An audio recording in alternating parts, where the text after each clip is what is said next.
लेकिन आज के मंडे के अब बिग स्टॉक्स, डायरेक्टर साहब जरा स्टिंग प्ले आउट करो। हमने चर्चा में वैसे कई सारे अदर देन ये दिग्गज सेक्टर्स की चर्चा कर ली, मेटल्स भी मेंशन करे आपने, शुगर थीम वगैरह सब मेंशन करी। बिग स्टॉक ने क्या चुना? बिग स्टॉक में यही रखेंगे आशीष, क्योंकि यही इंपॉर्टेंट है। तो मेटल स्टॉक्स और टाटा मोटर्स ये आज के मेरे सबसे इंपॉर्टेंट बिग स्टॉक्स होंगे। NMDC, Hindustan copper, Hindalco, Tata steel. वैसे ये एक स्पेसिफिक लिस्ट नहीं है, लिस्ट और भी हो सकती है, बड़ी हो सकती है। एक चीज़ आपको ध्यान रखना पड़ेगा, ये स्टॉक्स में गैप अप होंगे सब में। तो गैप अप होने के बाद आपको इंटरडे में चेस करना है या पोजीशनल रखना है, ये आपको डिसाइड करना होगा। फॉर एग्जांपल मैं एक स्टॉक का एग्जांपल देता हूँ आपको, नैल्को का। अब नैल्को का आप चार्ट देखिए ज़रा, और नैल्को का आप वीकली चार्ट देखिए। देखिए फ्राइडे को गैप अप खुला, लेकिन उसके बाद टेक्निकली स्टॉक डे लो पर बंद हुआ। तो अगर आपने फ्राइडे के फ्राइडे चेस करा है तो पैसा नहीं बना, लेकिन अगर आप पोजिशनली लॉन्ग रहे हैं नैल्को में तो पैसा बन रहा है। सेम आप लेकर आइए वेदांता का चार्ट। अगर आप गैप अप चेस कर रहे हैं उस दिन के लिए, कई बार हो जाता है कि उसमें पैसा बन जाता है, लेकिन वेदांता का चार्ट ये देखिए, एक बार के लिए तो इंटरडे में आपका स्टॉप लग गया होगा, लेकिन अगर आप इसका भी अगर वीकली चार्ट देखेंगे, एक हफ्ते का चार्ट देखेंगे, ये देखिए 14%।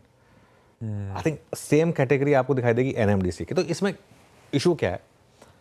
इसमें इशू ये है कि टुकड़ों में खरीदना होता है इनको। मतलब जैसे आपने गैप अप हुआ, थोड़ा सा ले लिया और उसके बाद वेट किया, उसके बाद जब लोअर लेवल पर आया तो थोड़ा सा और ऐड कर लिया, और एक सिस्टम में आपको एक स्टॉप लॉस रखना होगा और एक बास्केट अप्रोच करनी होगी। अगेन देखिए, एनएमडीसी फ्राइडे को डे लो पर बंद हुआ, टाटा स्टील फ्राइडे को डे लो पर बंद हुआ, लेकिन ये स्टॉक्स का 7 दिन का चार्ट देखिए आप। तो यहाँ पे पैसा बन रहा है पोजिशनल ट्रेडर्स का। थोड़ा सा आपको इस मैक्रो मूव को ट्रस्ट करना पड़ेगा। ये मैक्रो मूव था, और ये आशीष हमारी बात हुई थी पिछले हफ्ते कि मेटल्स में बिलोंग हो जाइए। मेटल्स में एक अच्छा मूव आ रहा है। जब चाइना में पहली बार वो रेट कट की अनाउंसमेंट आई थी, तब उसके तुरंत बाद दूसरी रेट कट उन्होंने अनाउंस की थी, वो आरआरआर कट जो अनाउंस किया था उन्होंने। तो अब आप कह सकते हैं कि एक क्रीम ऑफ द मूव शायद आ चुका है, पता नहीं मुझे। 10% के मूव आए हैं मेटल्स में। जब मूव आते हैं तो 35-40% के होते हैं वो। तो 35-40% के मूव की पॉसिबिलिटी है। एक अप्रोच ये हो सकती है, मेटल्स में भी एक ETF है, उसमें आपको रीसेंट लो जो था थोड़ा डीप हो जाएगा, वो 10% के करीब का एक स्टॉप लॉस रखना होगा। ये जो पिछले हफ्ते की जो 2 हफ्ते की रैली आई है उसके करीब का 10% का, ये देखिए वो जो सितंबर का लो है ना 9028 9030 के करीब का, उसका एक आपको स्टॉप लॉस रखना होगा और उसके हिसाब से आपको अप्रोच लेनी होगी। डे ट्रेडिंग में यहाँ पैसा शायद ना बने, मैं फिर बोल रहा हूँ, डे ट्रेडिंग में शायद पैसा ना बने, लेकिन अगर आप इस फैक्टर को समझ आएंगे कि चाइना कुछ अजीब ही कर रहा है और अपनी इकोनॉमी को बहुत ज़्यादा स्टिमुलेट करने वाला है, तो पैसा बनेगा यहाँ पर बड़ा सा। तो इसके लिए, इसके अलावा आप चाहें तो केमिकल स्टॉक पर फोकस कर सकते हैं। वो ग्रेफाइट स्टॉक्स हैं, वो उन पर HEG ग्रेफाइट है, उस टाइप के स्टॉक्स हैं, उन पर फोकस। वो कैश के स्टॉक्स हैं, ज़्यादा मैं उनको डिस्कस नहीं करता हूँ, कम ही डिस्कस करता हूँ। तो इसके लिए, क्योंकि ये जो रियल एस्टेट पैकेज है, इससे काफ़ी बड़ा बूस्ट मिलने वाला है। और एक चीज़ तो क्लियर हो गई है, ये कोविड के बाद का इनका सबसे बड़ा रिलीफ पैकेज है, और मुझे नहीं लगता कि यहाँ पर रुकने वाले हैं। मुझे नहीं लगता यहाँ पर रुकने वाले हैं, क्योंकि ये एक एक करके आ रहे हैं।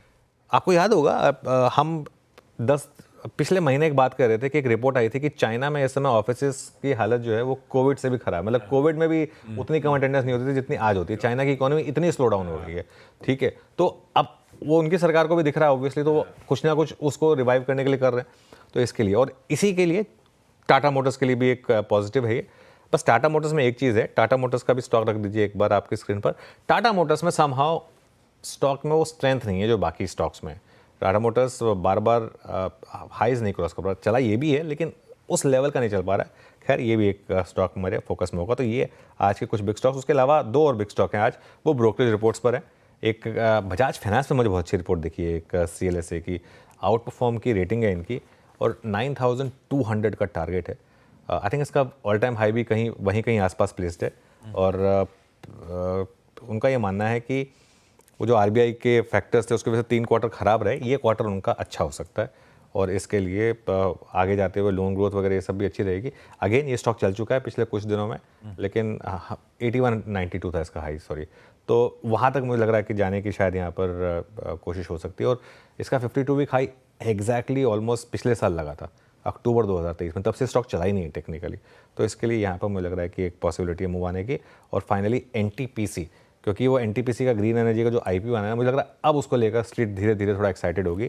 485 रुपीज़ का टारगेट जेफरीज ने दिया है NTPC पर, और एनटीपीसी के पास सबसे बड़ा पोर्टफोलियो ग्रीन एनर्जी का। वो तो क्या होता है ना, हम थोड़े से फैंसी स्टॉक्स के लुकआउट में रहते हैं इसके लिए, लेकिन एनटीपीसी ये भी ग्रीन में है। बढ़िया रखिए भाई। मेटल्स पिछले हफ्ते से चर्चा चली जा रही है और एक्चुअली तो रीजनेबल साल भर के रिटर्न्स तो आपने मेटल में ऑलरेडी सीएनबी सिवास पे बातचीत करते थे कमा लिए होंगे। 10 से 15% सारे मेटल्स पिछले 7 दिनों में उछाल दिखा चुके हैं और हो सकता है अभी भी और दमखम हो।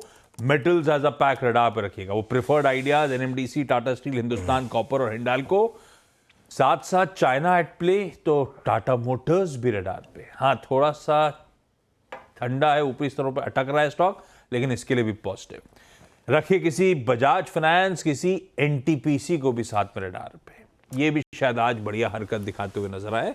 सॉलिड पेडिग्री की कंपनीज आपकी स्क्रीन्स पर। बिग स्टॉक्स के साथ साथ चलिए